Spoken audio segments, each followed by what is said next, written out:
Hello guys, na-invite nga kaming kumain. Ayan, nagtatago na ako sa bulsa ng ng Shanghai at saka chicken.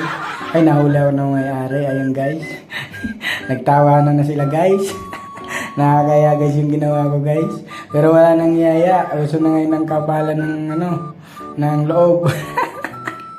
Kailangan, na ngayon, wais na para mabusog. Ayan guys, kumuha ko ng adobo sa gata.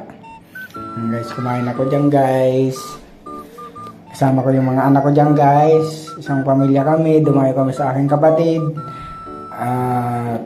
Birthday ng kanyang anak. Maraming pagkain, may sisig.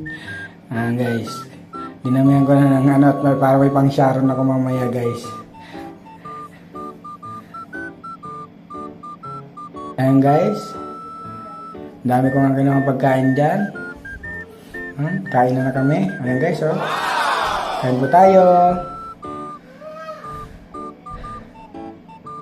Yes, guys. May pang take out ako dyan guys. Lalagay ko sa sombrero. Ayan guys, kain tayo guys.